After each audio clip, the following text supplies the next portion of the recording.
When people today imagine medieval Europe, the first images that usually come to mind are castles on misty hills, knights charging on horseback, peasants trudging through muddy fields, and perhaps the occasional monk copying books by candlelight. But lurking in the archives of medieval law codes and dusty court records is something far stranger, something so bizarre it makes jousting in shiny armor look perfectly ordinary. It is the curious case of animals in the courtroom, a world where pigs, cows, goats, roosters, rats, and even insects were not only seen as creatures of flesh and instinct, but as moral actors capable of committing crimes. And when they did, they were not simply swatted away or slaughtered. They were dragged, sometimes quite literally, into the courtroom and subjected to the full pomp, ritual, and solemnity of medieval law. To the modern mind, this seems utterly unhinged. After all, who would possibly think it sensible to try a beetle or summon a rat to appear before a magistrate? But the medieval imagination worked on a different wavelength. It wasn't simply about practicality, or even about punishing the animal in question. It was about something larger, something cosmic. In their world, every act, whether committed by man, beast, or even the creeping thing upon the earth, was plugged into the great drama of morality, sin, and order. If a human killed another human, there was a trial. If a pig killed a child, well, that was no different in principle. A crime had been committed. Justice must be served. And so, with straight faces, the villagers and magistrates gathered to do exactly that. It began, usually, with an accusation. A pig was discovered standing over the mauled body of a toddler. A bull had gored a farmer to death in a field. A rooster had been discovered laying an egg, an act that, to the medieval mind, screamed sorcery or devilry because only hens were meant to do such a thing. Even insects were accused of crimes, usually of ruining the livelihoods of poor peasants by devouring crops. Now, rather than chalking these things up to bad luck, poor animal management, or nature simply doing its thing, the medieval legal machine whirred into action. Someone would lodge a complaint, and the authorities, who had little concept of separating the natural from the moral, decided that justice must proceed. The animal in question would be seized, just as a criminal would be. In the case of pigs, which were the most common defendants because they were everywhere in medieval villages, wandering freely through streets and refuse heaps, they might be tied up and brought before a local court. Cows were led in, goats dragged by the horns, and in some surreal moments, records describe donkeys or horses standing awkwardly in the dock, while clerks scribbled notes about their offenses. And in perhaps the most surreal twist of all, entire swarms of rats or insects were summoned to appear at trial. A priest would call upon them in a formal, ritualized way, as if one might expect an orderly line of rats to file into the courtroom wearing little hats, ready to defend their honor. Of course, in practice, the rats and bugs rarely showed up, but the point wasn't necessarily their attendance. The point was the ritual itself. This was about demonstrating that the community, the church, and the law would not tolerate chaos, violence, or destruction, whether it came from humans or from the natural world. In some cases, the animals were provided with legal counsel, actual lawyers who had to make arguments on their behalf. Imagine a medieval barrister standing up with a straight face, saying, "Your Honor, the pig had no intention of malice. It was acting on instinct. Furthermore, it was poorly supervised, and responsibility may well lie with the owners." These arguments were not satire. They were genuine, written down in earnest court proceedings that still survive today. And here lies the strangest thing of all. No one thought it funny. To them, this wasn't absurdist theater. This was the solemn enactment of cosmic justice. If you lived in a world where sin was everywhere, where demons could lurk in shadows, where God himself was believed to judge not only men, but all creation, then it made sense that animals too could fall under the jurisdiction of law.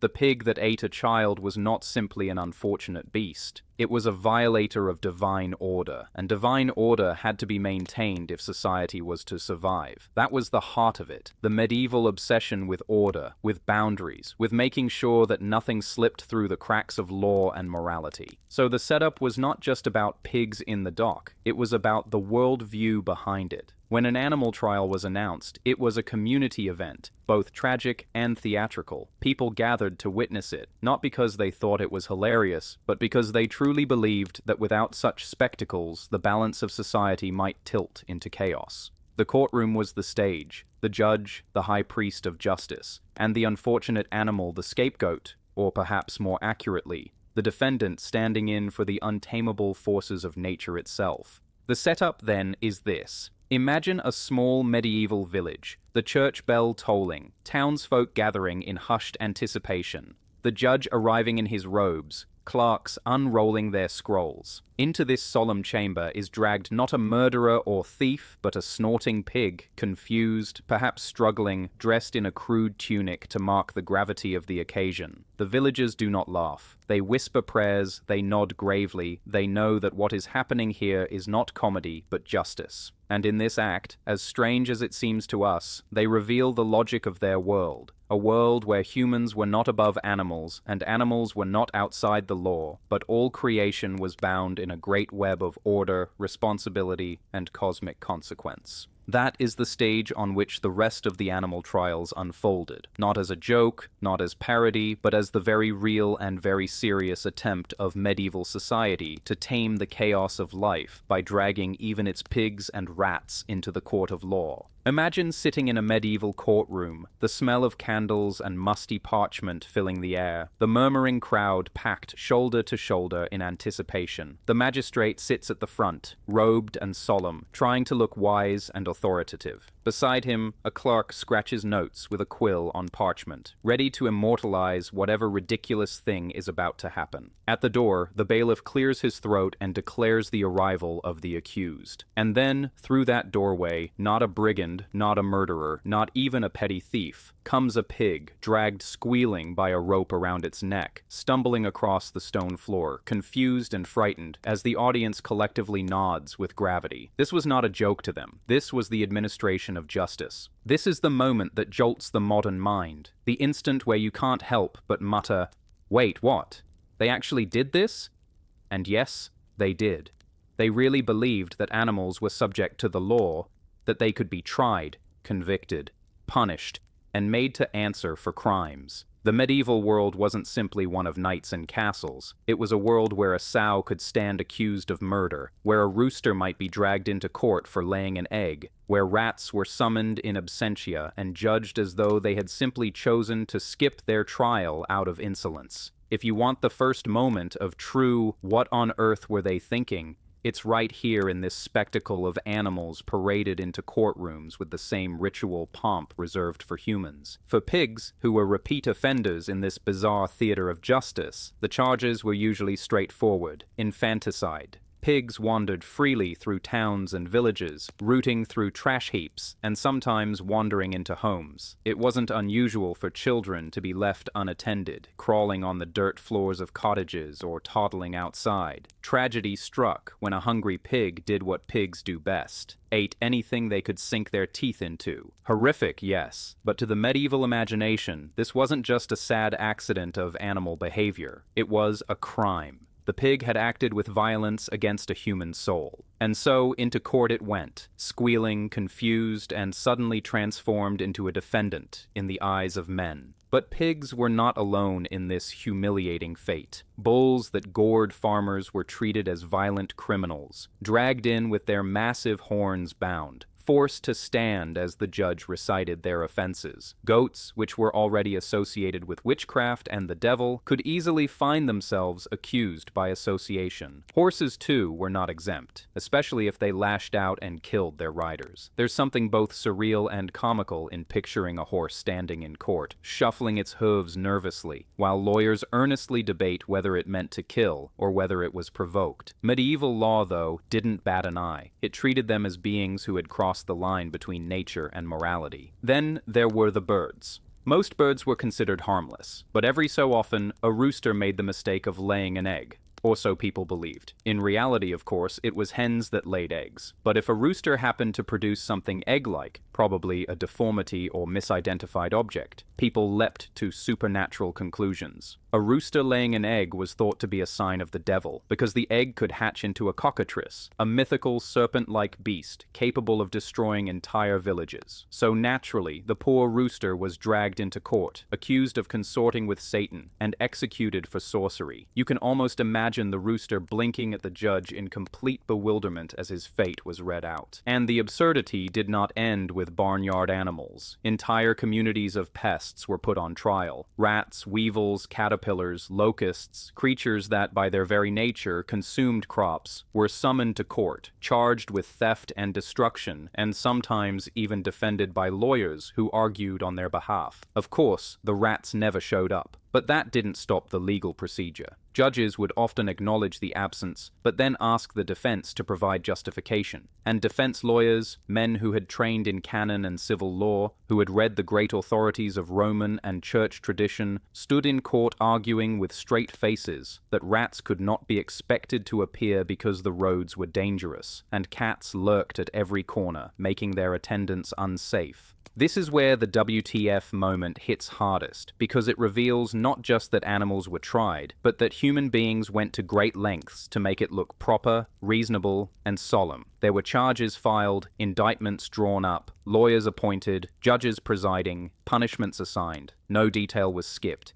It was not a farce in their eyes, but a ritual act, one that reassured the community that order was being restored. To us, it reads like a parody, a Monty Python skit played out with too much earnestness. To them, it was life and death. Part of what makes this so bizarre is that these trials followed the same legal formula as trials for humans. The charges were announced, witnesses might be called, evidence was presented, though in cases involving insects or animals, the evidence was often just the obvious fact that the pig was caught with blood on its snout, or that the locusts had indeed devoured the crops. There was an opening statement, an argument for the defense, a verdict, and a sentence. The only difference was that the defendant might be four-legged, winged, or scurrying. And yet, the documents describing these cases were recorded with the same dignity as those involving human defendants. The community gathered to watch. For the peasants, these trials were spectacles as much as they were moral lessons. They reinforced the idea that nothing in creation was outside of divine order.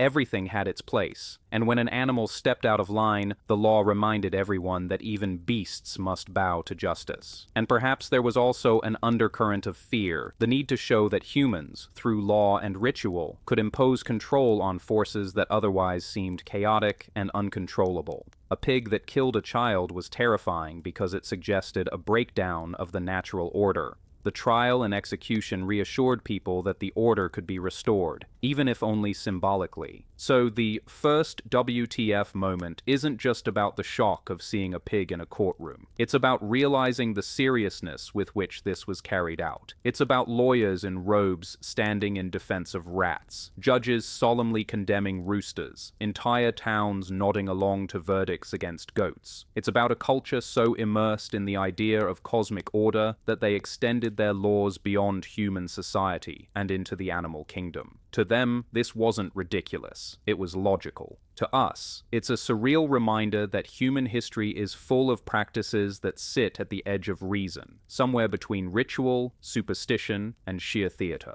And so we arrive at the great irony. The medieval people who carried out these trials thought they were doing something rational, moral, and necessary. But to us, these same acts stand out as the ultimate "wait, they did what" moment, the proof that history can be both deadly serious and absurdly funny at the same time. The first WTF moment of animal trials is simply this realization that pigs, roosters, cows, rats, and bugs were once treated as defendants, and that entire courtrooms of humans gathered to judge them with straight faces in the belief that justice was being done. The natural question that erupts in the mind when you first hear about medieval animal trials is the simplest one. Why? Why on earth would people put beasts on trial, bring in lawyers, summon witnesses, and treat pigs and rats like they were calculating criminals instead of instinct-driven creatures? It seems like a colossal waste of time, parchment, and sanity. But to the medieval mind, this question wasn't strange at all. It was the opposite.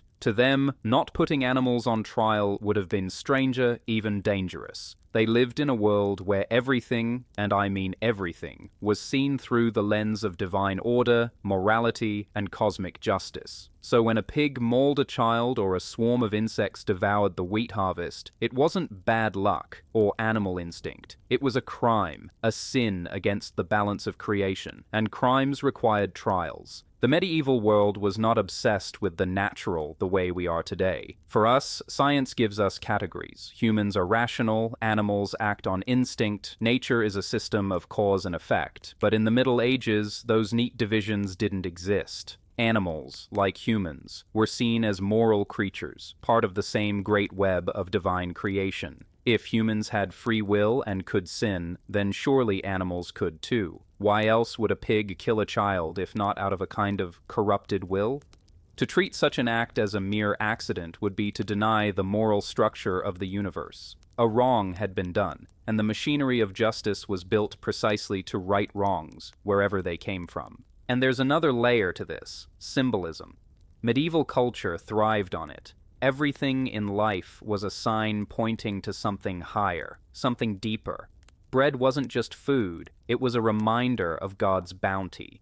A storm wasn't just weather, it was a warning or punishment. And animals weren't just beasts. They carried moral and spiritual weight. A lamb symbolized innocence, a wolf symbolized danger, a serpent symbolized evil. When an animal crossed a line and committed an act humans considered violent or destructive, it wasn't simply a lamb gone astray or a pig gone hungry. It was a rupture in the moral fabric of the world, a sign that sin and chaos were spilling over. That rupture had to be stitched back together, and the courtroom was the needle and thread. From the community's perspective, there was also a deeply practical side. If a child was killed by a pig and nothing was done, it would leave a lingering sense of injustice, not to mention fear. People might whisper that God was displeased, or that the community had failed to uphold order. The trial, absurd as it seems, gave closure. It provided a public ritual in which the wrong was acknowledged, the guilt assigned, and the punishment carried out. Justice wasn't just about punishing the pig, it was about reassuring the parents, the neighbors, the entire village that the cosmic scales had been balanced.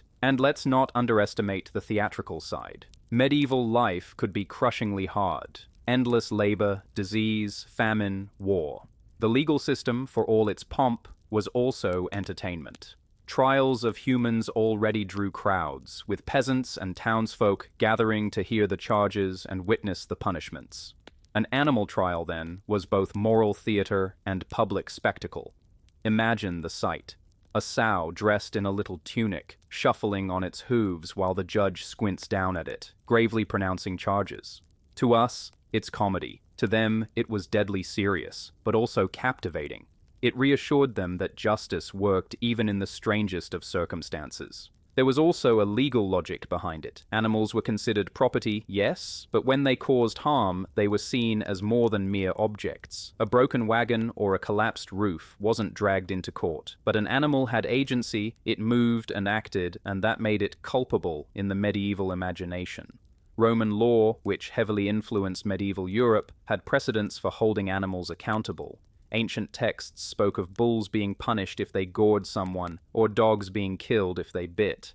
The Middle Ages inherited this mindset and, with their love of ritual and symbolism, took it several steps further by building full trials around it. And there was one more thing at play: fear of divine judgment. The medieval mind was constantly worried about sin spreading like a contagion. If a crime went unpunished, it might bring God's wrath upon the whole community. Famine, plague, or storms could be interpreted as punishment for failing to uphold justice. So when a pig killed a child, not punishing it could be seen as tolerating sin, even inviting God's anger. The trial was a way of demonstrating to heaven that the community had done its duty, that they had not ignored the breach in the moral order. In their minds, God and the saints were watching, and the execution of a guilty animal was as much an offering to divine justice as it was a punishment. Even insects fit into this logic. When locusts or weevils ravaged the fields, dragging them into court made no sense practically, but summoning them, declaring them guilty, and sometimes excommunicating them, yes,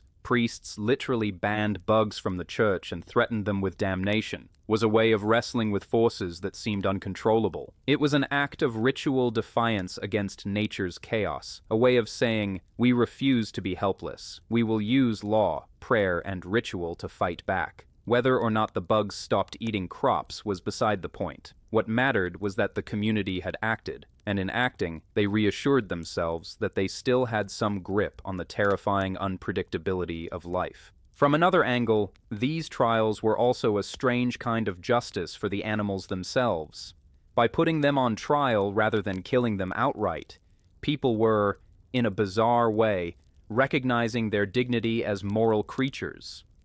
The pig wasn't simply butchered as a dangerous animal. It was given a day in court, a lawyer to speak on its behalf, a chance to be judged properly. Of course, the verdict was often guilty, but the process mattered. It showed that animals were seen as participants in the moral world, not just objects to be discarded. In some cases, piglets or young animals were spared because of their youth and innocence. A distinction was made between intentional guilt and accidental involvement. That level of nuance, however strange it looks to us, reveals a worldview where animals were not beneath justice, but within it. So why bother? Because to them, it wasn't optional. The world was fragile, easily broken by sin, chaos, or demonic forces. Justice was the glue that held it together. By trying animals, communities reassured themselves that they lived in an ordered universe where everything, even the creatures of the barnyard and the pests of the fields, was accountable to law. To skip such trials would have been to invite chaos, to leave wounds unhealed, to risk divine anger.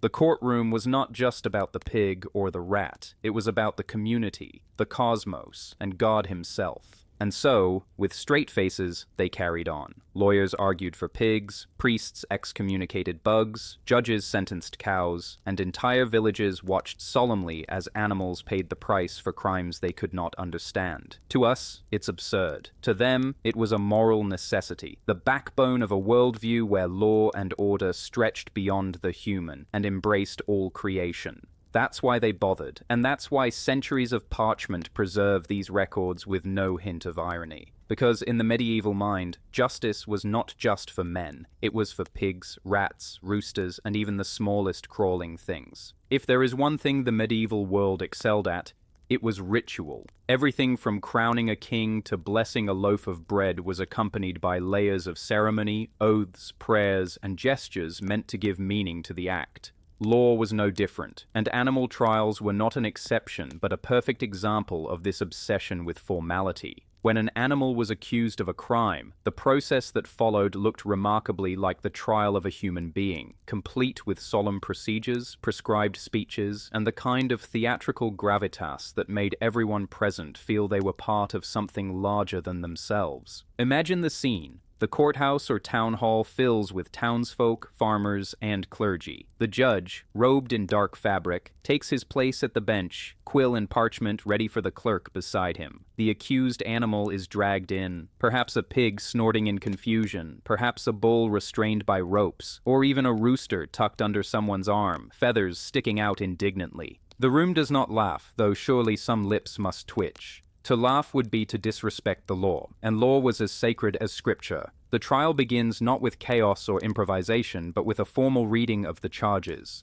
The clerk stands and announces the accusation. This pig is charged with murder, this bull with manslaughter, this rooster with sorcery, this rat colony with theft and destruction of grain. The words are recited in the same tone one would expect for a human criminal, and this ritualized seriousness transforms the barnyard farce into a sacred drama. The structure was meticulous.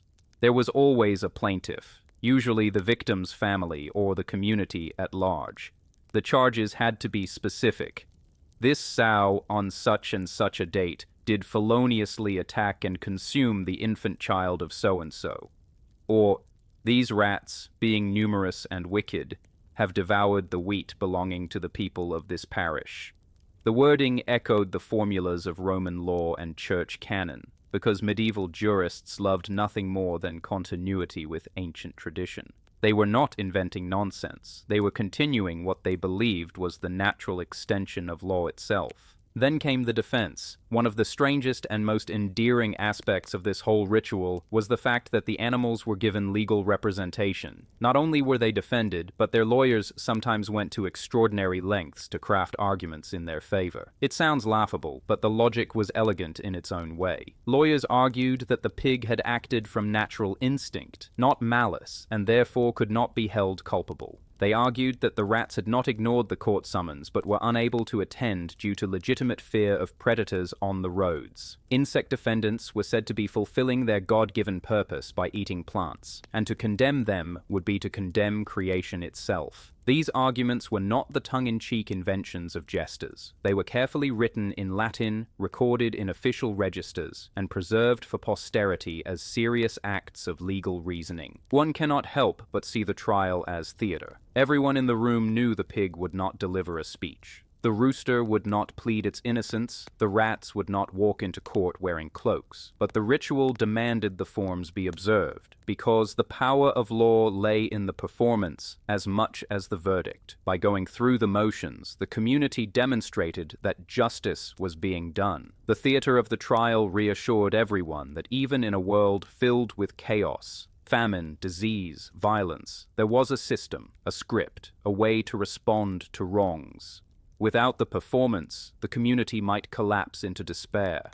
With it, they could believe they had restored balance. Consider the details of sentencing. When a pig was found guilty of murder, it was not simply killed in a ditch. No, it was dressed in human clothes, paraded to the gallows, and executed publicly in the same way a criminal would be. The execution was part of the trial's theater, showing that the law applied equally across species. If a rooster was condemned, it might be burned at the stake as a heretic. If rats were convicted, they could be excommunicated, cut off from the grace of the church itself. Insects, when declared guilty, might be ritually banished, the priest sprinkling holy water on the fields to mark their exclusion. These punishments were not practical solutions. They were performances of power, meant to show that the law had teeth and that the cosmos still had order. Even appeals existed in some cases. Lawyers for the animals could petition higher authorities, arguing points of law or mercy. In one famous trial, piglets were spared because the court agreed they were too young to be held responsible for their mother's crime. The distinction between guilty and innocent was applied with care, as though the animals were truly subjects with rights and responsibilities. This gave the entire process a strange dignity. It was theater, yes, but it was theater with stakes, theater that everyone believed in. What makes this ritual even more striking is the utter seriousness of the records. If you open the court registers, you will not find winking jokes or sly remarks. You will find dry, formulaic legal language, the same kind used for human trials. The medieval clerks were not comedians. They were administrators of justice, and their job was to record events faithfully. This seriousness adds to the surreal feeling for us. We want to laugh, but the parchment stares back at us without a trace of humor, daring us to take it as seriously as they did. The courtroom itself became a kind of stage, but not the light-hearted kind. It was closer to religious theater, like the mystery plays performed in town squares. The trial of an animal was not entertainment in the sense of comedy, but in the sense of a ritual drama, where the community confronted forces beyond their control. Just as a play about the Passion of Christ reminded people of salvation, the trial of a pig reminded them that order could be restored, that justice still had meaning, and that every act of violence, no matter how strange, could be answered. In this sense, the theater of animal trials reveals something profound about the medieval mind. They did not separate law from ritual, or ritual from theater, or theater from belief. It was all one tapestry. To us, it looks absurd, a parody of justice. To them, it was justice enacted through performance, a necessary drama to keep the moral world intact. The pig in the dock, the rooster accused of sorcery, the absent rats, all were props in a grand legal ritual that gave meaning to chaos. And everyone in the room played their role with conviction. The judge stern, the lawyer eloquent, the clerk diligent, the villagers somber, the priest prayerful. Even the animal, bewildered as it was, became part of the performance simply by being present. The theater of animal trials was not a sideshow.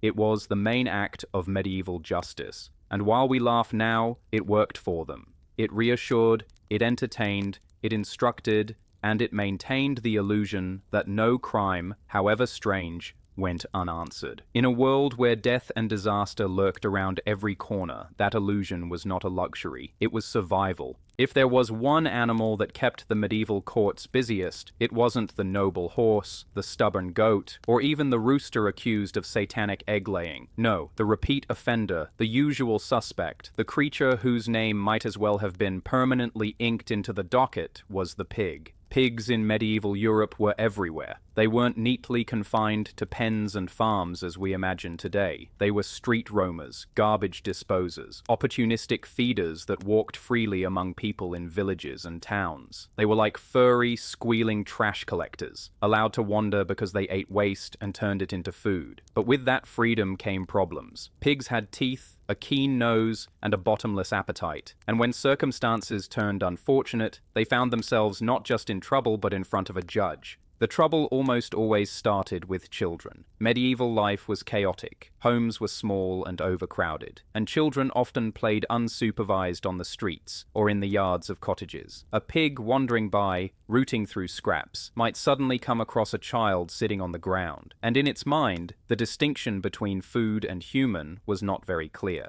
There are chilling records of pigs attacking infants, sometimes fatally. To the modern mind, this is tragic but explainable. Pigs are strong animals, accidents happen, and people should have been more careful. To the medieval mind, it was not an accident at all. It was a crime. The pig had committed murder, and murder demanded justice. Thus began the long record of pigs being dragged into courtrooms. They were the most common animal defendants because they had the most contact with humans, and that contact frequently went wrong. The image of a sow in the dock, confused and squealing, being read charges of homicide may sound absurd to us, but to them it was necessary. Pigs had crossed a line, and the law had to respond. And when it didn't hold back. Pigs were given trials that mirrored those of human criminals, complete with indictments, defense lawyers, witnesses, and formal sentences. One of the most famous pig trials took place in 1457 in Normandy, where a sow was accused of killing a 5-year-old child. The pig was arrested, dressed in a suit of human clothing to emphasize the solemnity of the occasion, and put on trial before a judge and jury. Witnesses testified, describing the attack in detail, and the judge pronounced guilt. The punishment was execution by hanging. But what makes this case even more extraordinary is that the pig's 6 piglets were also brought to trial as co-defendants. They had been present during the attack, though they had not participated. The question before the court was whether they shared responsibility. After deliberation, the judge acquitted the piglets on the grounds of youth and innocence, declaring that they had not actively taken part. In other words, the sow was guilty, but the babies were spared because they were too young to know better. This level of nuance shows just how seriously these trials were taken. The animals weren't just killed as dangerous beasts, they were judged, distinguished, and sentenced with a kind of moral logic that mirrored human justice. Pigs also became the symbol of animal trials because they occupied a peculiar place in medieval life. They were useful, providing meat and cleaning up waste, but they were also despised. They were associated with filth, gluttony, and sin.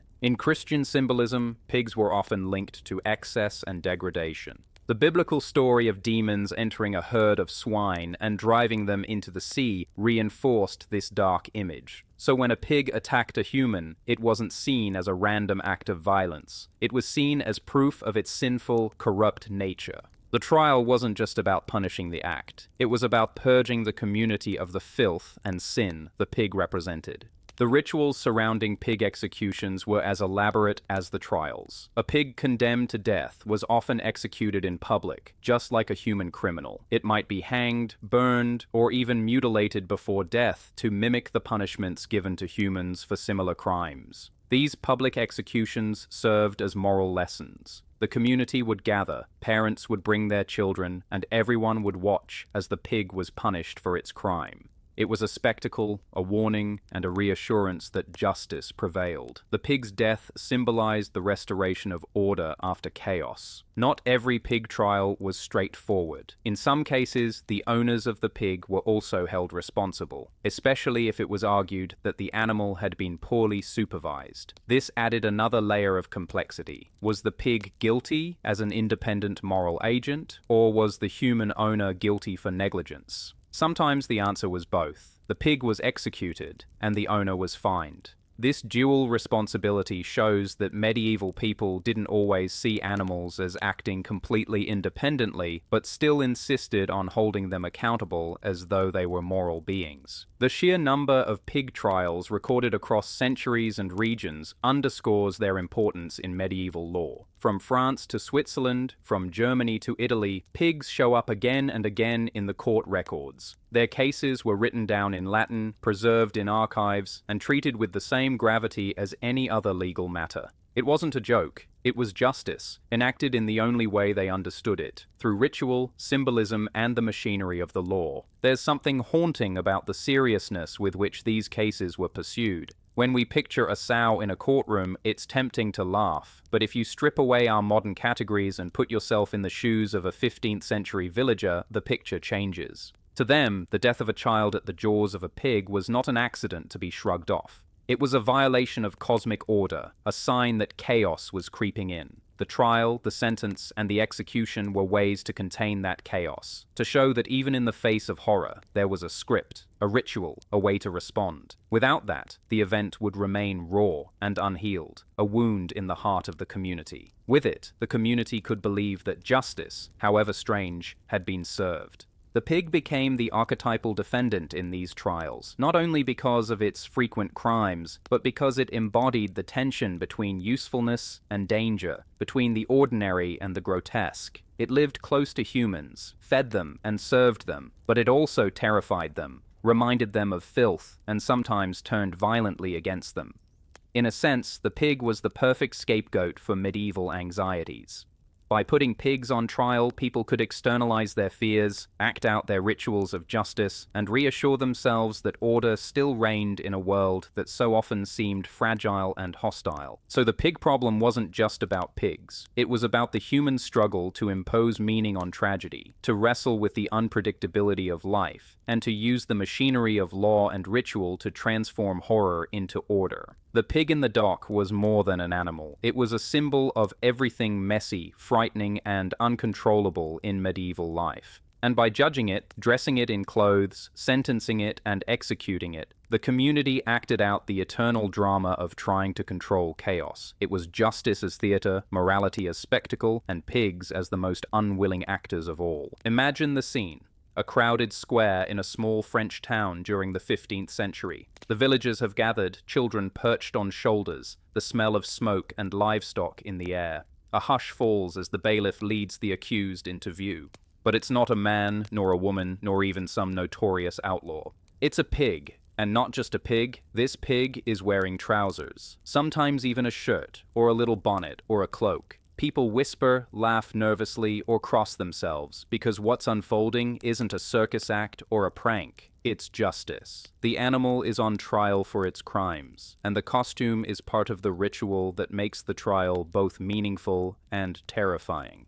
The dressing of pigs and other animals in human clothing before their trials or executions was not some random flourish of medieval whimsy. It had a purpose. By putting a pig in clothes, the community was not mocking it, but rather elevating it, or maybe we should say burdening it, with the trappings of humanity. Clothing symbolized accountability. It meant that the pig wasn't just an animal anymore, it was being treated as a moral being, subject to human law. The bonnet or the trousers weren't meant to be funny. They were a way of saying, you pig are like us in this moment. You are bound by the same rules, and since you broke them, you will face the same justice. Of course, to us today, the image is absurd. A pig in trousers waddling before a judge feels like something out of Monty Python. But to the medieval mind, symbolism was everything. They lived in a world saturated with ritual and meaning. If you wanted to punish an animal for a crime, you couldn't just kill it. That would be too easy, too much like slaughter. Justice wasn't about efficiency. It was about drama, ritual, and the cosmic order. Dressing the pig was a way of dramatizing the trial. It was theater, serious, sacred theater, and the clothes were the costume. There are documented cases that spell this out. In one infamous trial, a sow convicted of murdering a child was brought to the gallows in full human garb. The chronicler noted this detail as though it was part of the solemnity of the occasion, not a point of ridicule.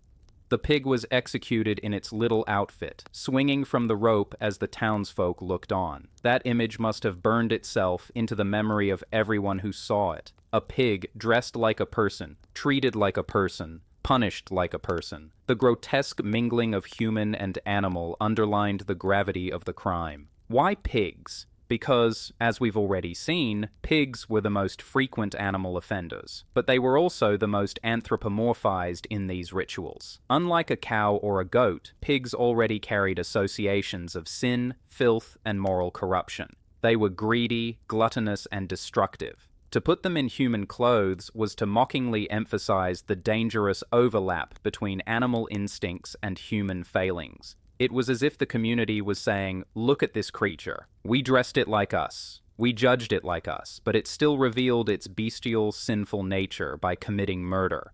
Now watch what happens to sin.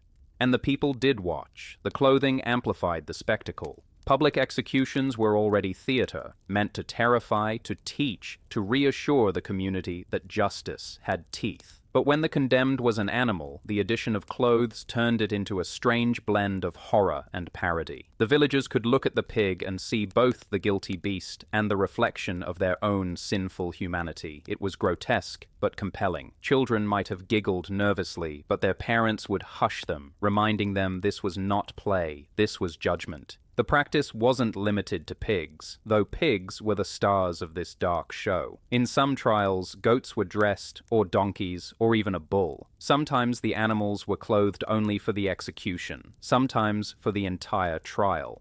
There are scattered accounts of pigs being led into courtrooms in miniature capes or hoods, as though they were defendants of high status. Imagine a medieval courtroom. The judge in his robes, clerks with their parchments, lawyers arguing in solemn tones, and in the middle of it all, a pig in a little hat, squealing and rooting at the floor, utterly oblivious to the meaning of it all. That juxtaposition must have been overwhelming. For the villagers, it was a spectacle of cosmic justice. For the pig, it was simply another confusing day on the road to slaughter. We can also read something darker into this ritual.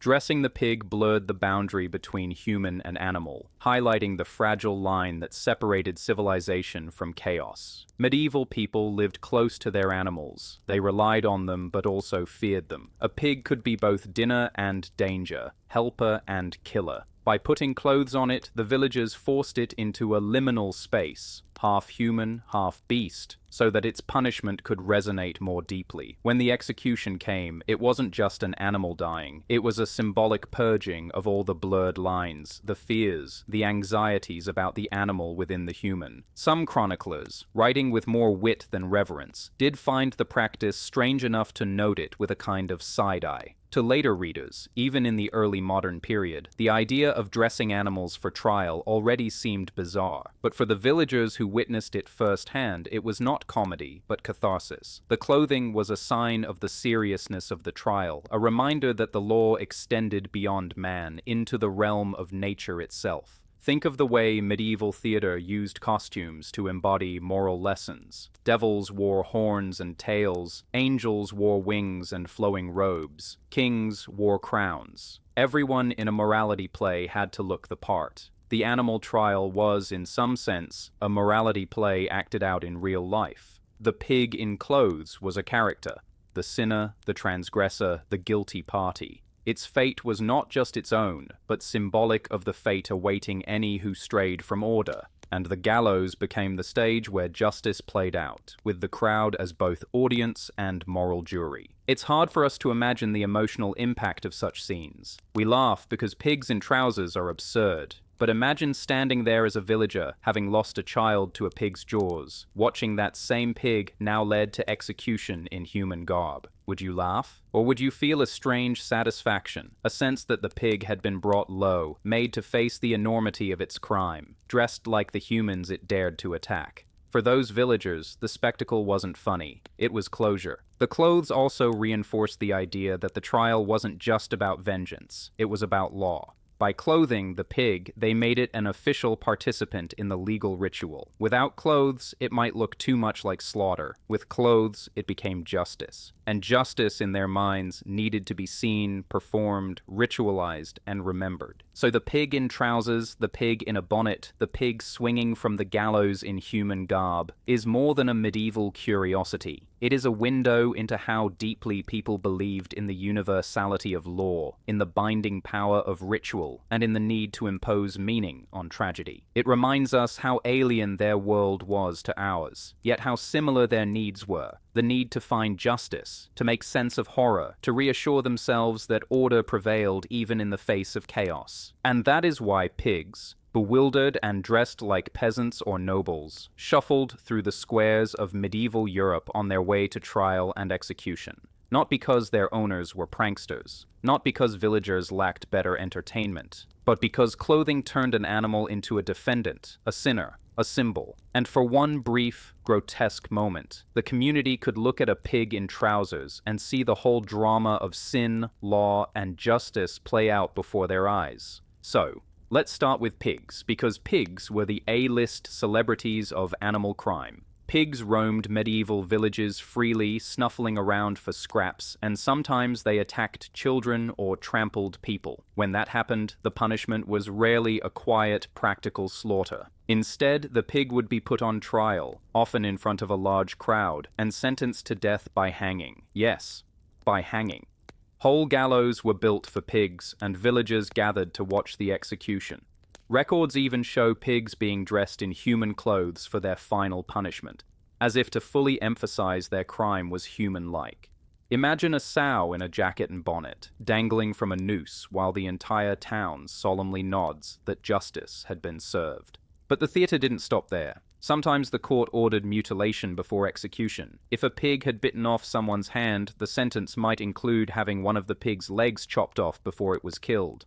An eye for an eye, taken quite literally. There's a chilling logic to it. The animal was not just eliminated, it was punished in kind.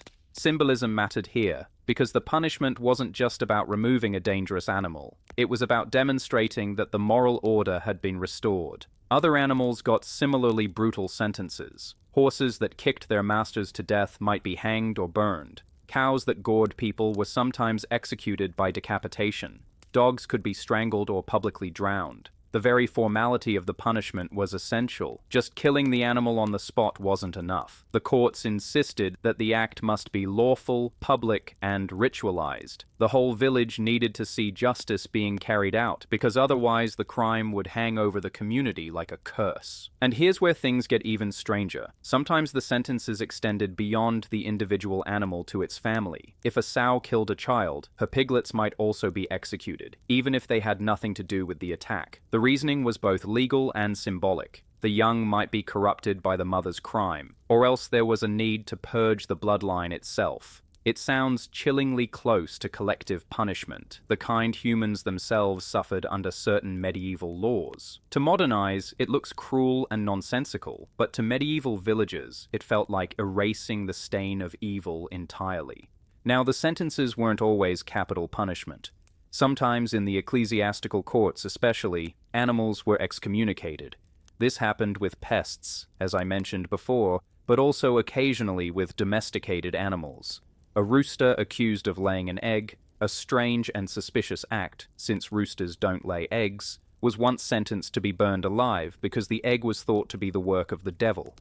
But before that, the rooster was formally condemned as an agent of Satan. Excommunication in this context meant stripping the creature of any place in God's creation, casting it out of both earthly and heavenly order. That sentence sounds more like a cosmic eviction notice than a practical punishment, but it reveals how deeply medieval people tied justice to divine law. Sentences could also take the form of banishment. This was common in insect trials, where the court might order beetles or locusts to leave the fields by a certain date, giving them time to pack up their tiny beetle belongings and head off elsewhere. If they failed to leave, harsher spiritual punishments followed, like curses or anathemas. Again, to us, this sounds farcical, but to them, it was an earnest sentence, as binding as any issued against a human thief or murderer. And here's an especially theatrical twist. Sometimes animal executions mirrored human ones down to the last detail. The animal might be imprisoned before its trial. It might be paraded through the streets before execution, mocked or jeered at. There are accounts of pigs being whipped on their way to the gallows, as though humiliation were part of their penance. In some cases, animals were even tried in the same courtroom as human criminals. Their names entered into the same registers. To medieval eyes, justice was justice, regardless of whether the accused had 2 legs or 4. One of the most famous examples is the 1386 case of a pig in Falaise, Normandy. The sow had allegedly killed a child, and the court sentenced it to be mutilated. Its face and forelegs were cut, and then hanged in the town square. But here's the kicker. The pig was dressed in human clothes before the hanging, and the execution was carried out with full public ceremony. So significant was this event that the authorities commissioned a fresco to commemorate it, painting the scene of the pig's execution on the wall of the local church. Imagine walking into Sunday service and seeing a mural of a pig hanging in judgment. This was not a joke to them. This was civic memory, recorded in art. The sheer seriousness of these sentences shows something profound about medieval thought. Animals weren't just dumb beasts. They were seen as moral actors, capable of stepping outside the order God had intended for them. A pig that killed a child wasn't just dangerous, it had violated the natural hierarchy, stepping into the realm of human violence. That made it monstrous, an inversion of creation, and so the sentence had to restore balance by treating the pig as though it were human. Justice, in the medieval sense, meant more than eliminating threats. It meant restoring cosmic harmony. What's fascinating is how much spectacle was baked into the punishments. Public executions of animals drew crowds, just as human executions did. People came to watch, partly for justice, partly for the drama. It was justice as theater, reinforcing the law through a kind of grim entertainment. Villagers saw with their own eyes that no one, not even a pig, was above the law. And through that performance, they reassured themselves that their fragile world was still under control, that God's order still prevailed. If you peel back the layers, these sentences also reveal the precariousness of medieval life. When an animal killed, it wasn't just a tragedy, it was a crisis. Human life was so vulnerable, so constantly threatened by disease, famine, and violence, that every death carried immense weight. By punishing the animal with such drama, the community could transform grief and fear into ritual. The execution became a way of saying, "This death has meaning, it has been answered, we are not powerless." Of course, to us, all this looks cruel and absurd. Dressing pigs in human clothes, hanging them from gallows, burning roosters for suspicious eggs. It feels like medieval people had lost the plot, but the more you study it, the more it reveals about their mindset. They lived in a world where religion, law, and daily survival were intertwined. Justice wasn't just about people, it was about the entire cosmos. If a crime disturbed the balance, whether by man or beast, the sentence had to repair it. And so the punishments were extreme, theatrical, and symbolically loaded. They satisfied not only legal requirements, but also spiritual ones. They reassured villagers that justice could still be enacted, even when the criminal had bristles or feathers. They turned chaotic tragedy into order, into ritual, into something comprehensible.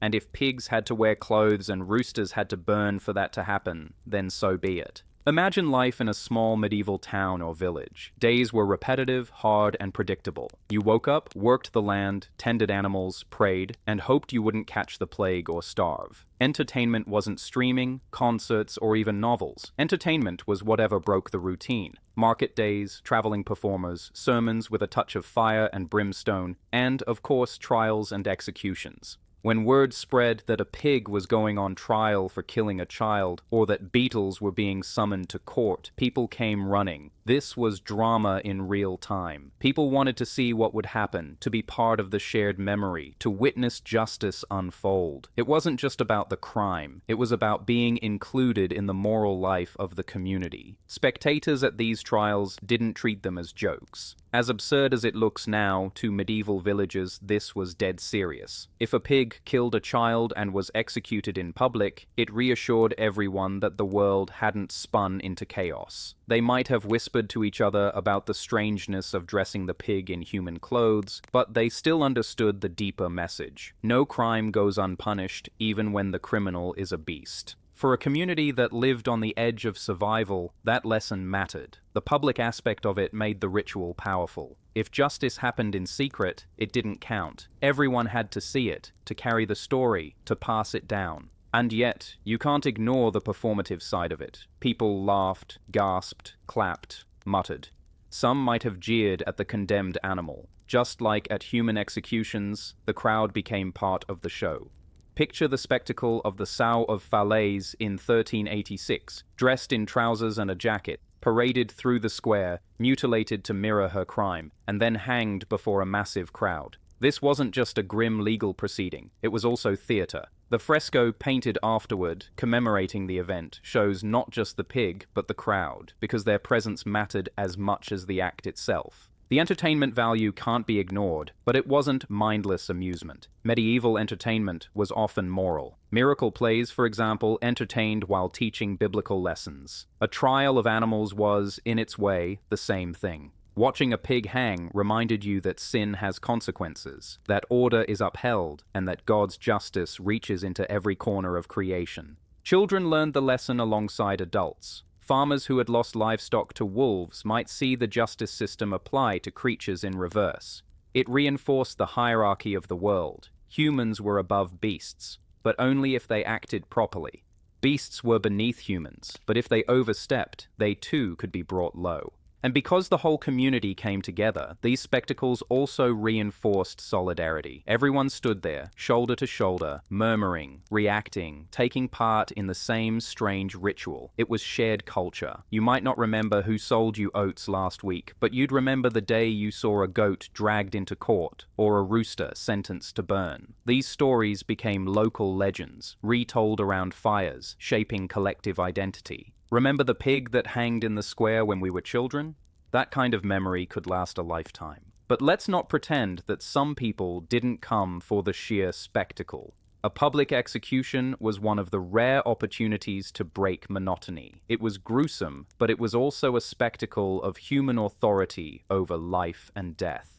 Now imagine that authority extended to animals. A child in the crowd might have stared wide-eyed, not sure whether to laugh at the pig in clothes or cry at the horror of its hanging. Adults might have exchanged knowing looks, whispering about the justice of it all, and everyone, from the poorest peasant to the wealthiest burgher, shared the moment together. This was law not hidden in dusty documents, but performed on a stage as visible as the town square. Interestingly, records show that authorities were very aware of the crowd's role. These weren't private punishments. They were carefully staged events. Executioners prepared as if for a human criminal. The gallows or stake was built in the open, where everyone could see. Processions were often arranged, turning the trial and execution into a civic parade. By making the crowd part of the process, the law embedded itself into their minds. People didn't just hear about justice, they watched it unfold, felt it, absorbed it. And sometimes the crowd even shaped how the events played out. Spectators could jeer, cheer, or riot. If an execution felt unjust, the people might grumble, resist, or protest. If it felt fitting, they cheered. In this sense, the audience wasn't passive. They validated the act, giving it social weight. Justice wasn't complete until the crowd had seen and acknowledged it. This mirrors human trials and executions, but the absurdity of animal defendants made it even more memorable. What's more, for some spectators, these events must have carried an edge of humor, though not the way we laugh today at the absurdity. Medieval humor was different, and cruelty was often part of it. Watching a pig hanged in clothes might have provoked laughter in some, grim satisfaction in others. Both reactions reinforced the spectacle's power. Laughter made it memorable. Solemnity made it legitimate. Another layer comes from religion. Clerics often presided over parts of these trials, offering prayers, excommunications, or blessings. The crowd didn't just see law at work, they saw God's order enacted through ritual. For villagers, this wasn't just entertainment. It was spiritual reassurance. They could go home afterward, believing the world was once again in balance, that even the pig's crime had been answered in heaven as on earth.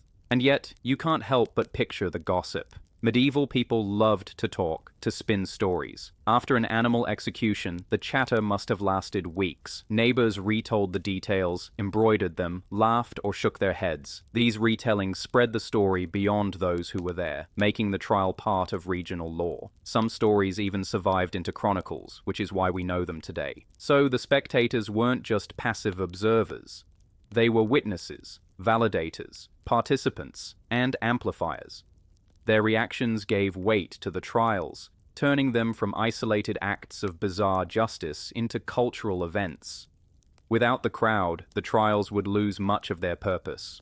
Because at its core, the point wasn't just to punish the animal, it was to show the community that order still reigned, that the world was comprehensible, that justice, no matter how strange, had been done. To us, it feels like spectacle, absurdity, maybe even grotesque comedy. To them, it was reassurance, moral instruction, social bonding, and entertainment rolled into one. A rooster burning, a pig hanging, a beetle excommunicated. Each became a chapter in the collective story of the village. And the crowd carried that story forward, ensuring that centuries later we're still shaking our heads, laughing nervously, and trying to understand how seriously they all took it. If you thought priests yelling at caterpillars was peak medieval absurdity, wait until you meet the lawyers who defended pigs, roosters, cows, and sometimes entire armies of rats. Yes, animals on trial didn't just get tossed to the gallows without due process. They got lawyers. Real, trained, educated men who had studied law in universities, and who stood in court with a straight face to argue that their squealing, chirping, or scurrying clients deserved justice. And they weren't hacks either. Some of these lawyers were brilliant minds who treated the case of a murderous sow with the same gravitas as they would a noble accused of treason. Welcome to the wild courtroom drama of medieval Europe, where the defense sometimes had tails, wings, or whiskers. The very fact that animals had lawyers tells us something huge about how medieval people thought about justice. They believed in fairness to an almost theatrical degree. If a pig was accused of killing a child, the court couldn't simply punish it like a broken tool. That would make the trial meaningless, a mere execution. Instead, the pig had to be accused, defended, judged, and sentenced. This wasn't about protecting the animal. No one thought the sow had rights the way we talk about rights today, but it was about protecting the integrity of the law. Justice, to be taken seriously, had to be performed properly, even when the defendant was covered in mud. Now, what did these lawyers actually do? Well, they weren't pulling out DNA evidence or eyewitness testimony in the way modern attorneys might. Instead, they leaned on technicalities, procedure, and creative arguments. One classic move was to challenge jurisdiction. If a swarm of rats was accused of eating grain and summoned to appear in court, their lawyer might argue that the rats lived too far away, or that they couldn't travel safely to the courtroom because of the presence of cats and hawks along the way. Yes, this actually happened. A lawyer once argued that his rat clients couldn't appear because the journey was perilous. Predators would surely kill them before they got there. The court actually listened and considered this argument. That's not a joke, that's history. Another common defense was to attack the validity of the charges. If a pig had bitten a man, a lawyer might argue that the man provoked the pig, or that the bite was not intentional but instinctive. In cases involving smaller animals like insects, lawyers sometimes argued that the creatures were created by God for a purpose, and therefore couldn't be guilty of wrongdoing. After all, if God made caterpillars to eat leaves, was it really fair to punish them for eating crops? Some lawyers even leaned on theology, suggesting that punishing animals was blasphemous because it assumed humans could override God's natural order. You have to admit, that's a clever bit of legal judo. What makes all this both hilarious and fascinating is the solemnity with which it was carried out. Imagine a packed courtroom, villagers gathered to see the drama, the judge sitting stiffly in his chair, clerks scratching away with quills, and a lawyer standing up in his robes to make a passionate plea for a goat. And he wasn't cracking jokes or winking. He was genuinely arguing the case, citing canon law, Roman legal precedents, and even scripture. Some of these lawyers were deeply trained in scholastic reasoning, so they applied the same intellectual rigor to pigs as they did to popes. The result is a treasure trove of arguments that range from the ingenious to the absurd. But there's a deeper layer here. These lawyers were not just defending animals. They were defending the very concept of justice. By treating animals as defendants with rights to counsel, the courts reinforced the idea that justice was universal, impartial, and above mere convenience. In a way, the animal trials were like rehearsals for human trials. If you could argue fairly for a pig, then surely you could argue fairly for a peasant. It forced the system to practice fairness, and in that sense it strengthened the legal culture of Europe. Of course, there was also an element of performance. Trials were public spectacles, and the defense lawyer was one of the main actors. Villagers would come to watch, not just to see the outcome, but to enjoy the theater of it. A clever lawyer could turn the trial into an entertaining debate, raising eyebrows and laughter with his rhetorical flourishes. For a society with limited entertainment options, this was live drama at its finest. And unlike the mystery plays or traveling minstrels, this drama had real stakes. Would the pig hang, or would it be spared? Would the rats be excommunicated, or would they escape on a technicality? The lawyer's performance mattered. Sometimes lawyers managed to get reduced sentences or even acquittals for animals. A pig might be sentenced to death, but her piglets spared, because the lawyer argued they couldn't be held responsible for their mother's crime. Or a community might be persuaded to drive pests away rather than exterminate them, based on theological reasoning about mercy. In rare cases, animals were actually acquitted altogether, the court ruling that the circumstances didn't justify punishment. Imagine the relief of the villagers watching a goat walk free, its bleating echoing like a victory cry. But perhaps the most jaw-dropping element is how serious these lawyers were about procedure. Animals were entitled to proper summonses, sometimes read aloud or posted in public places. If the animals didn't appear in court, the lawyer could argue they hadn't been properly notified. If the trial moved forward anyway, the defense could cry foul, claiming a violation of due process. Again, all of this seems ludicrous now, but it was a way of making the system consistent. Justice couldn't be arbitrary. It had to follow rules, even when those rules applied to geese. There's also a layer of dark humor when you imagine these defenses in practice. Picture a lawyer straightening his robe, clearing his throat, and solemnly declaring, "Your Honor, my clients, the rats, would gladly appear before this court, but as you well know, the highways are filled with cats lying in wait. It would be a death march for them. Surely this court cannot demand such a reckless sacrifice." Did the villagers chuckle at this? Probably, but they also respected it, because this was their law in action. What's particularly fascinating is that the arguments lawyers used in animal trials sometimes spilled over into human cases. The emphasis on intent, provocation, and natural purpose all became important legal ideas later in European jurisprudence. You can trace a line from these absurd defenses to more serious debates about human culpability. In a strange way, the animals helped refine human law.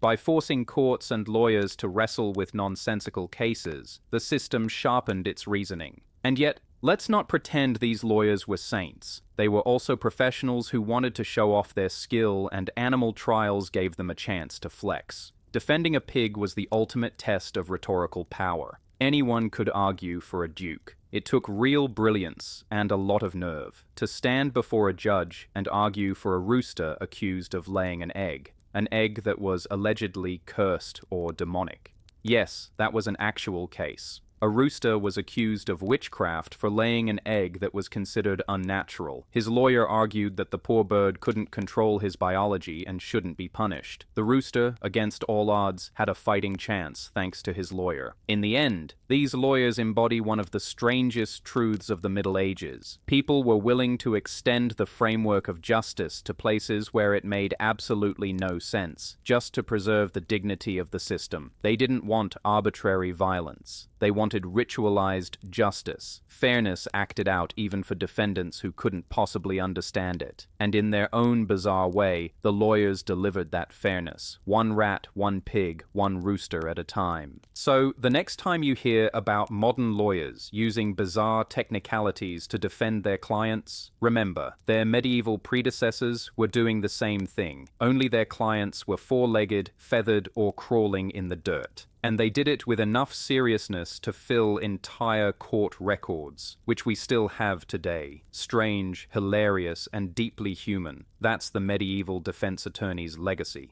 When it came time for punishments in medieval animal trials, the imagination of the courts really let loose, and the spectacle reached its most bizarre and theatrical peak. If the trial itself was a performance, the punishment was the grand finale. The fireworks show that villagers came out to see, talk about, and remember for years. And here's the wild part. Punishments for animals weren't random slaughters done behind barns. No, they were staged, ritualized, and often carried out with the same pomp and ceremony as human executions. The whole point was to make justice visible, to put morality on display, even if the criminal in question was a pig who had no clue what was happening. Let's start with the most common punishment: execution by hanging.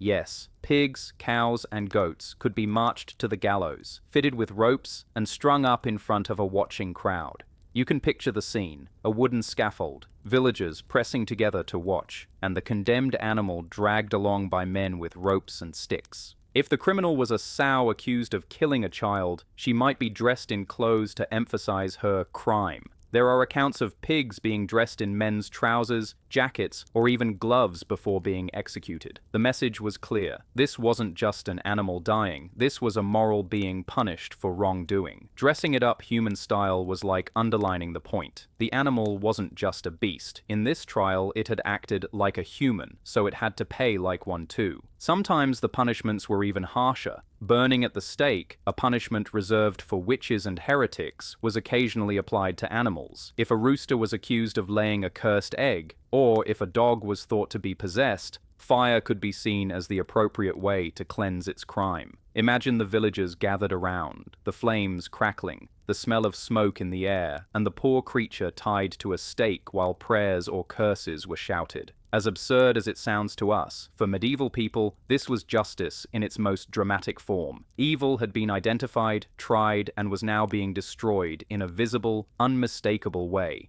And let's not forget mutilation. In some cases, punishments were symbolic. An ear cut off, a tail docked, a leg removed. This wasn't just physical cruelty, though it certainly was that, but also a kind of legal message. Just as a thief might have a hand chopped off, so an animal could lose a body part to mark its guilt. Imagine a pig with its ears cut, hobbling away while the crowd nodded that justice had been served. Brutal, yes, but also deeply performative. The punishment wasn't only for the animal, it was for the humans watching, a public reminder of what happened when order was broken.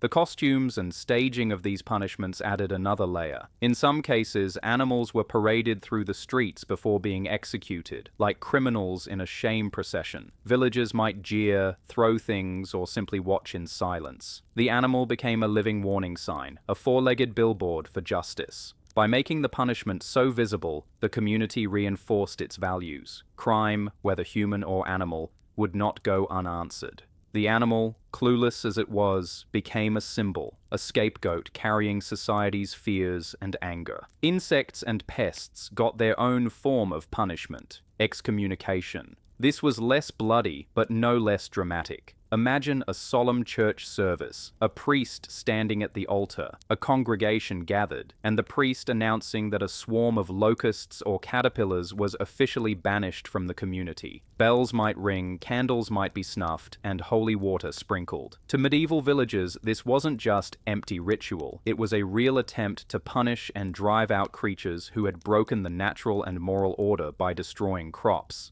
While we might laugh at the idea of caterpillars being sentenced, the villagers saw it as a community taking action, declaring itself righteous while casting out invaders. One particularly bizarre case involved a pig that killed a child in Falaise, France, in 1386. The sow was tried in court, sentenced, and hanged in the town square. But here's the kicker. The execution was carried out with military precision, overseen by officials in uniform, and the pig was dressed in a jacket, gloves, and even a pair of trousers before being hanged. The symbolism couldn't have been stronger. The pig had acted like a human murderer, and so it was punished exactly like one, down to the clothes and the gallows. Villagers would never forget that sight, and that was the point. Justice wasn't just done, it was shown. There are also records of entire animal communities being punished. If rats or locusts were condemned but failed to appear in court, the punishment was more symbolic. The community might hold ceremonies declaring them cursed or banished, sometimes accompanied by rituals of purification. Fields could be blessed, holy water sprinkled, or processions held to reinforce the idea that evil had been cast out. Again, this was less about the animals themselves and more about the community acting out a shared sense of order. The punishment was ritual theater, binding everyone together in the belief that justice had been carried out. To modern eyes, it's easy to see this all as grotesque absurdity, but in its own context, it had a strange logic. Medieval justice was never just about crime and punishment. It was about spectacle, symbolism, and teaching lessons. A pig hanging from a gallows wasn't just about punishing a pig. It was about reminding villagers that order had to be maintained, that evil, in whatever form, would be met with decisive action. It was justice turned into a living play, a morality tale acted out with real blood and rope. The punishments also reflected the merging of law and religion. Hanging, burning, and mutilation weren't just legal penalties, they were moral cleansings. When a pig was executed, the community wasn't just ridding itself of a dangerous animal. It was purging itself of sin, reaffirming that God's order had to be upheld. That's why punishments were often accompanied by prayers, blessings, or even sermons. The whole thing was part trial, part theater, part ritual. And yes, people remembered these events. They talked about them for years, retold them as stories, used them as warnings for children. "Don't go near pigs alone," a mother might say. "Remember the one that killed a boy and was hanged in the square." The punishment, in other words, lived on as folklore, reinforcing both fear and morality. The irony is, of course, that the animals had no idea what was happening. A pig being dressed in trousers and paraded to the gallows didn't grasp the symbolism. A rooster burned for laying an egg didn't understand its crime. But for the villagers, that didn't matter. What mattered was the performance of justice, the reassurance that the world had order, and the satisfaction of seeing justice acted out before their eyes. So, when we talk about medieval punishments for animals, we're really talking about theater. Brutal, bloody theater with a moral message. These weren't punishments designed to reform the guilty, you can't reform a rooster, but punishments designed to reassure the community, to show that even in a chaotic, violent world, justice would always have the last word. If there is one thing that really brings the whole idea of medieval animal trials to life, it's the question of how the ordinary villagers reacted. Because you can imagine the scholars and the clergy insisting that this was all serious business, a ritual of justice and morality that had to be carried out with solemn dignity. But then you picture the butcher's wife, the farmer's son, or the shepherd standing in the crowd, squinting at a pig dressed in a jacket, and you have to wonder, were they really taking this seriously, or were they secretly giggling into their sleeves? The reactions of the people are where the tension between belief, entertainment, and skepticism really shows itself. Villagers in medieval Europe lived in a world where ritual and drama were part of daily life. A market wasn't just a place to buy food, it was a place of gossip, performances, sometimes even acrobats or minstrels. A church service wasn't just prayer, it was chanting, incense, bells, processions, and awe. So when an animal trial came along, it fit neatly into that same world. It was another performance, another shared experience where the community gathered, looked on, and became part of something bigger than themselves. Many would have seen it with reverence. God's justice was being enacted, and this was no laughing matter. But we'd be lying to ourselves if we thought everyone stood there stone-faced. Humans have always had a knack for finding humor in absurdity, and watching a goat being scolded by a lawyer or a pig being marched in trousers to the gallows must have made at least some villagers stifle chuckles. People weren't stupid in the Middle Ages. They knew animals couldn't reason. They just lived in a world where symbols were so important that even absurdity was swallowed in the name of meaning. Still, the laughter probably bubbled up in taverns afterward. You can imagine the jokes told over ale. Did you see the roosters' face when they read the charges? Looked more surprised than guilty. Humor, after all, was one of the ways people dealt with the harshness of their lives. Fear was another powerful reaction. Not everyone laughed. Some were genuinely terrified. Seeing justice applied to animals reinforced the idea that sin and evil were everywhere, even in creatures that lived under your roof. A child might look at the hanging of a pig and think, if a pig can be punished like that, what will happen to me if I misbehave? Parents may have encouraged that line of thinking too, using the trials as teaching moments. Behave, or the community will punish you.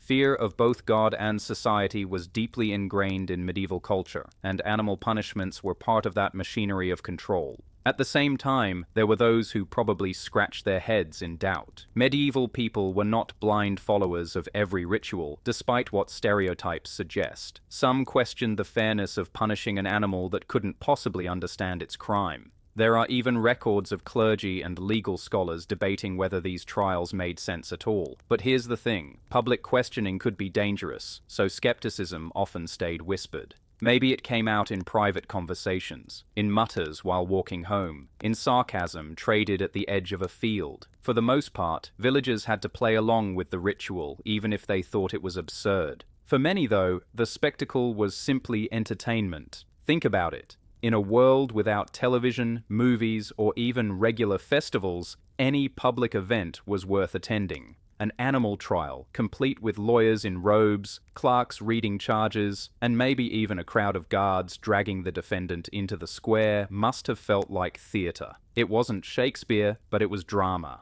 Tragedy, comedy, morality, and blood all rolled into one. Families likely came not only to see justice, but to be entertained, to talk about it afterward, to add it to the fabric of local law. For days afterward, people would retell the details, how the pig looked, what the priest said, how the crowd reacted.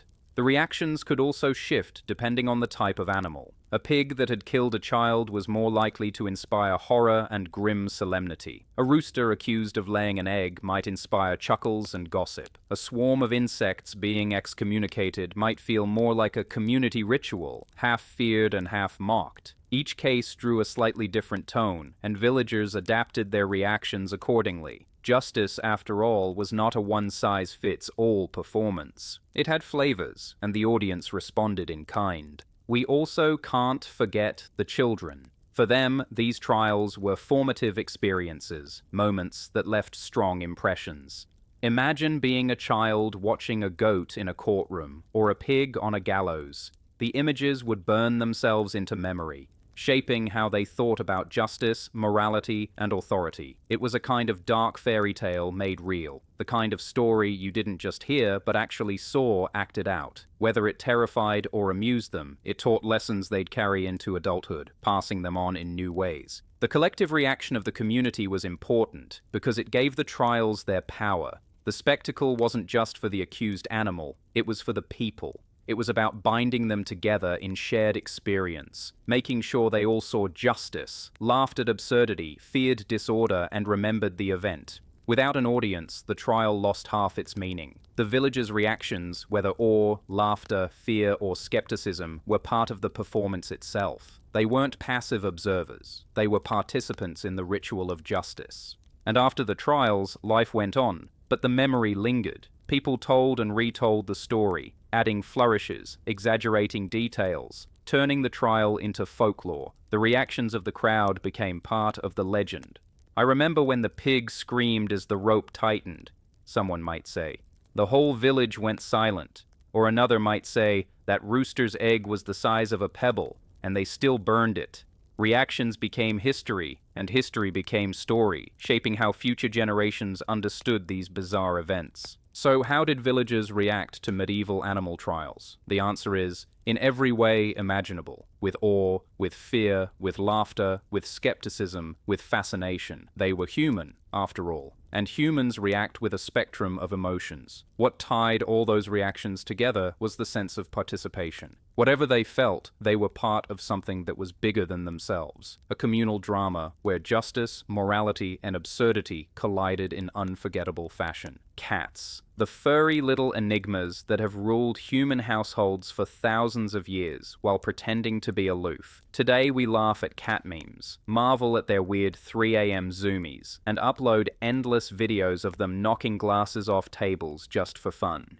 But in the medieval world, cats were not the cozy companions they are today. They were something far darker, something unsettling, something that lived in a liminal space between domesticity and witchcraft. And curiously enough, cats were the animals that almost never showed up in formal trials. While pigs, cows, roosters, even rats and insects were dragged into courtrooms, cats seemed to slip around the edges of this bizarre system of justice. Why?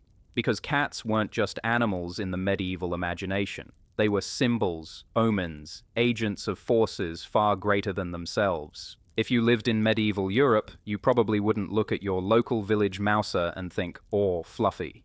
You'd more likely think, possibly the devil's familiar. Cats had been revered in ancient times, especially in Egypt where they were associated with the goddess Bastet, a deity of protection and fertility. They traveled into Europe with Roman traders, sailors, and farmers, valued for their ability to keep down vermin. But somewhere along the line, that admiration soured. By the Middle Ages, cats had picked up a reputation for being sinister. Their nocturnal habits, their glowing eyes, their eerie silence, and their tendency to slink about unseen made them perfect candidates for suspicion. It didn't help that cats were often associated with women, particularly older or marginalized women who were already vulnerable to accusations of witchcraft. The image of the witch with her black cat wasn't just a Halloween stereotype. It was rooted in centuries of superstition.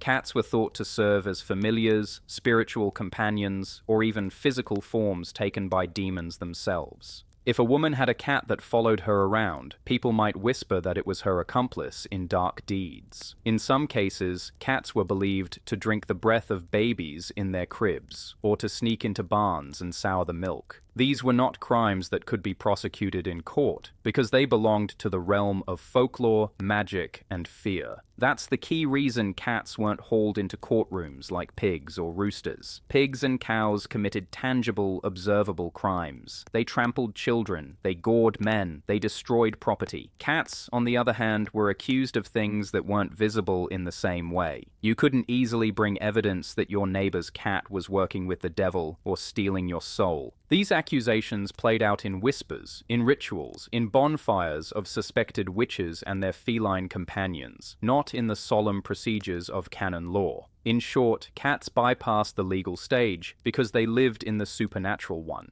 But that doesn't mean cats escaped human wrath. Far from it.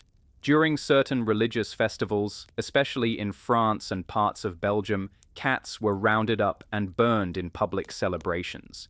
Townspeople would hurl them from towers or toss them into fires, not as punishment for specific crimes, but as a symbolic cleansing of evil.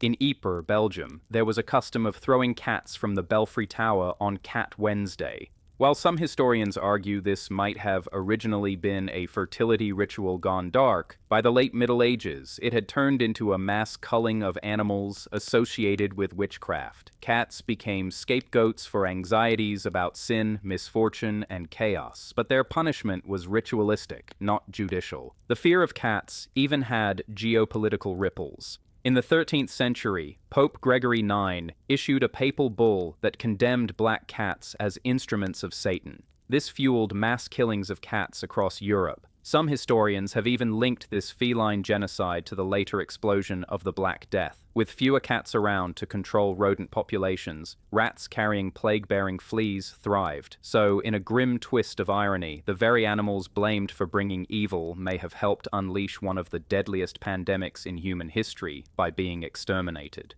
Cats also became woven into folklore in a way that set them apart from other animals. They were shapeshifters, tricksters, and liminal beings. In some regions, people believed cats had multiple lives, 7 or 9 depending on the culture, a reflection of their uncanny ability to survive falls, fights, and near-death scrapes. Others believed cats could cross between the worlds of the living and the dead, prowling at night as escorts of lost souls. This mystical status meant they were too slippery to be confined by legal systems designed for human-like crimes. To prosecute a cat in court would almost be to reduce its supernatural status, and medieval people were far too afraid or reverent to do that. Instead, cats were managed through ritual, superstition, and persecution at the margins. Interestingly, while cats were often despised in Western Europe, in other regions they retained their older, more positive associations. Sailors, for example, loved cats. A ship with a cat was considered lucky, since the animal kept vermin at bay and its mysterious instincts were thought to warn of storms. In Nordic traditions, cats were linked with the goddess Freya, who drove a chariot pulled by 2 giant cats. These older echoes of reverence never fully disappeared, and even in Europe, cats occupied a contradictory position, both cherished mouses and suspected servants of darkness. So when we ask why cats largely escaped the strange medieval ritual of trials and punishments, the answer is that they weren't considered part of the same category of wrongdoers. They weren't livestock or vermin in the same sense. They were liminal creatures, half domestic, half wild, half natural, half supernatural. To put them in court would be to misplace them. Instead, cats were handled through other systems of meaning, ritual killings, superstition, folk stories, and whispered fears. They didn't need a lawyer or a judge, they needed exorcisms, fire, or suspicion. And yet, despite all this persecution, cats survived. They slinked through alleys, lingered in barns, prowled around monasteries, and curled up beside fires. They outlasted the bands, the bulls, the bonfires. Their very resilience only deepened the aura of mystery around them. A pig could be killed once and for all, but cats seemed to return again and again, embodying that idea of multiple lives. They became symbols of both fear and survival, scapegoats of human anxiety, and yet indispensable companions against pests. By the early modern period, as witch trials began to fade, cats slowly clawed their way back into ordinary domestic life. It's almost poetic, really. While pigs swung from gallows and roosters burned for their eggs, cats slipped around the edges, too enigmatic to pin down, too feared to drag into court, too necessary to wipe out entirely. They became the great exception in a system that tried to make sense of the world by putting everything on trial. And in surviving that, they set themselves up to make the long, improbable journey from demonic familiars to internet celebrities. When you step into the 10th layer of this strange medieval world, the church is waiting for you, looming large with its crosses, prayers, and an almost infinite appetite for controlling every part of life, including things that today we'd never think of as spiritual. To understand how animal trials worked, you can't avoid the church, because it wasn't just some background character. It was the director, the scriptwriter, and half the cast all rolled into one. In an age where religion saturated everything from birth to death, it was only natural that when a pig killed a child, or when a swarm of beetles devastated crops, the church wasn't going to just shrug and say, well, nature is nature. No, it was going to sanctify the process, inject theology, and wrap the bizarre in the cloak of divine order. Let's start with a fact that sounds absurd until you see how consistent it was. The church actually performed legal and spiritual rituals over animals, almost as if they were human souls. Animals weren't considered equal to humans, of course, but the church had a hierarchy of creation, and even the lowest part of that hierarchy had to obey God's law. If an ox gored someone or a wolf snatched a child, this wasn't just an accident of nature. It was evidence that something was out of joint, a violation of divine order. To leave it unpunished risked angering God, or worse, suggesting that his order didn't extend to all of creation. And so priests got involved, sometimes excommunicating the animal, sometimes blessing the trial, sometimes performing elaborate rituals to drive out swarms of insects or rats, as if they were demonic invaders. Take the excommunications. Yes, you read that right. Pigs, locusts, beetles, rats, even caterpillars were sometimes formally excommunicated, like a sinner cast out of the body of the faithful. A bishop or priest would stand before the gathered people, sometimes even in full vestments, and announce that the creatures were cut off from God's grace unless they departed. It's wild, but it made sense to medieval minds. Everything was connected, so if the crops were failing because insects swarmed, then those insects must be resisting God's order. To summon them, accuse them, and condemn them was a way of bringing them back into line. It's not so different from praying against famine or plague, except the church went the extra step of serving the bugs with something like legal papers. In fact, there are records of church officials ordering insects to vacate fields by a certain date, as if they could read the notice nailed to a tree. When it came to bigger animals, pigs, cows, dogs, the church's involvement often gave the trial its sacred weight. Clergy might provide counsel, remind the community of biblical justice, or even conduct the opening prayers. Sometimes the trial itself was framed as a warning against sin. A sow that killed a child wasn't just a beast misbehaving, it was a living sermon about the dangers of disorder, violence, and the need for discipline. And since sermons in this period loved allegory, a pig's crime could easily be compared to human sins. Imagine a friar standing before the crowd, using the condemned sow as an example of wrath, greed, or gluttony. The execution became both a punishment and a sermon acted out in blood and spectacle. The church's involvement also stretched into more technical areas.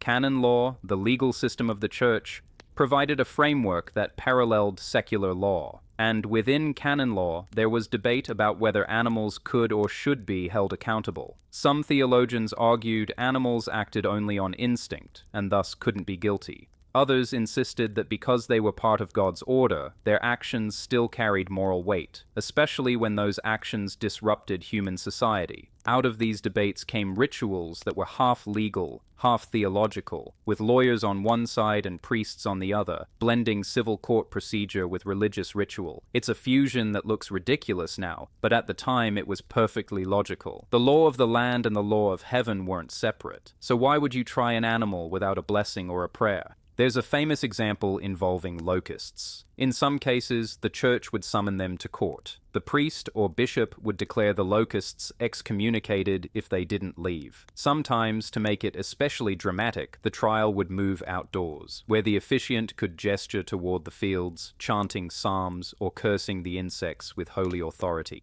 The villagers would watch, muttering their own prayers, hoping to see the pests scatter as proof that God's justice worked. When the insects did eventually leave, which they often did since swarms naturally moved on, the church claimed success. The community felt reassured, and the clergy gained prestige for having brought order back to the land. Now let's talk about symbolism, because the medieval church adored symbols like a magpie loves shiny things. Every action had layers of meaning. Putting an animal on trial wasn't just about punishing that animal. It symbolized the struggle of good against evil, order against chaos, Christ against Satan. A pig in trousers being hanged could be read as more than justice. It was the inversion of creation being corrected. An animal pretending to be human, acting violently, had stepped out of its God-given place. Executing it returned the world to balance. The church was all about maintaining cosmic balance, and these trials were one of their strangest tools. But there's also an element of control here. By involving itself in even the tiniest aspects of rural life, from rats in the barn to a rooster crowing at the wrong time, the church reinforced its authority.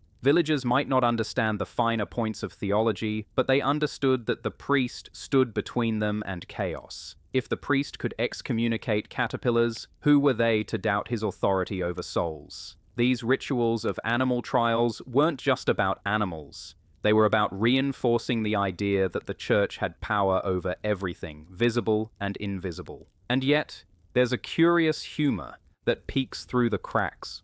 Some church documents describe these excommunications with incredible seriousness, detailing how the creatures were given a fair chance to leave, sometimes even appointing advocates for them. Imagine the absurdity: a lawyer speaking on behalf of a swarm of beetles, while a priest intones solemn curses. It must have looked surreal, but that was the point. Ritual has power because people believe in it, not because it makes sense on paper. Still, you can sense that even then, some people must have raised an eyebrow. Maybe a farmer whispered to his wife, "I don't think those beetles are listening." Maybe children giggled behind their hands when the priest shouted at rats. But the overarching seriousness of the event gave it legitimacy. The church wasn't in on the joke. They meant it, and because they meant it, the people accepted it. The trial of animals, no matter how bizarre, was absorbed into the fabric of religious life. In the broader sense, these trials reflect how medieval people understood the universe. To them, sin wasn't confined to humans. Disorder could spread anywhere. Just as demons could infest pigs in the Bible, so too could wickedness or divine punishment manifest in animals. By involving the church, these trials became acts of spiritual cleansing, protecting not just the body of the community, but its soul. The execution of a pig was, in a way, an exorcism for the town. The excommunication of insects was a way of banishing the devil's agents. And here's the twist. Even though these rituals sound alien, they weren't that far removed from things we still do. Think about how people today bless pets, sprinkle holy water on cars, or pray for protection during natural disasters. Those acts carry the same logic. That God's authority extends into every aspect of life, even over animals and inanimate objects. The medieval church just took it further, codified it, and turned it into ritualized theater that blended law, faith, and spectacle. So, in the grand pageant of animal trials, the church's role was like the stage manager pulling the strings. It gave the trials their sacred legitimacy, wrapped them in ritual, and made sure everyone saw not just law, but God at work. Without the church, these trials might have been dismissed as village madness. With the church, they became part of the spiritual and legal life of Europe. Strange, yes. Ridiculous, maybe. But in the medieval mindset, they were one more proof that the world was governed by divine justice, even when the defendant had 4 legs, feathers, or 100 tiny legs. Cows and bulls were treated in much the same way. If a bull gored someone to death, the response was not merely to butcher it quietly and salvage the meat. Instead, the animal might be formally condemned, executed publicly, and its body disposed of in a way that emphasized its guilt. The act of killing it was not simply practical, it was a ritual meant to reassure people that justice had been done. The punishment was both punishment and performance, reinforcing the idea that law reached into every corner of creation. Birds had their turn too, and their punishments often reveal just how tangled superstition and justice could become. Roosters accused of laying eggs, an unnatural act in itself, were considered agents of the devil. The eggs were believed to hatch into monsters or even serpents, and so the unfortunate rooster would be burned alive, egg and all, to ensure no demonic creature ever emerged. The flames purified both the sin and the fear it represented. It was not enough to kill the bird. It had to be destroyed in a way that symbolized the triumph of order over chaos. Even insects and vermin were not exempt from judgment, though their punishments looked different. Locusts, caterpillars, or rats were sometimes excommunicated, which sounds absurd, but was intended as a kind of spiritual punishment. Priests would declare them cast out of the church, banishing them from the community of creation, and sometimes drive them out with processions and prayers. If the insects continued to plague the crops, it was taken as a sign of divine displeasure. The punishment here was not about execution, but exclusion, showing that even the smallest creatures could be stripped of grace. There are records of certain cases where punishments had layers of symbolism. In one French case, piglets who had supposedly assisted their mother in killing a child were spared because of their youth. Only the mother was executed. The reasoning was that the young were too immature to bear responsibility, a strangely compassionate decision in a context where pigs were often treated with more severity than human peasants. The very act of distinguishing between degrees of guilt shows how seriously these trials were taken, as if the community was reenacting the scales of divine justice with every verdict and sentence. What makes the punishments so fascinating is that they were designed not for the animals, but for the people watching. No pig cared whether it was executed in robes or plain hide, but the villagers watching saw the ceremony, the trial, and the sentence as proof that order ruled the world. It reassured them that even the chaotic, unpredictable violence of animals could be contained within the structures of law and morality. The punishments were theater, but theater with a deadly edge, reinforcing belief in in a cosmic system where no one, not even a cow, could escape responsibility. From our perspective, the punishments look absurd and cruel, but they carried meaning in a society where every act, whether by man, beast, or insect, was interpreted through the lens of divine justice. Hanging a pig wasn't about punishing pork. It was about demonstrating that sin, violence, and disorder would not be tolerated anywhere in the world. It was about re-establishing control in a fragile society where famine, plague, and war already left people feeling powerless. The punishments gave form to anxieties, turning fear into ritual and ritual into reassurance.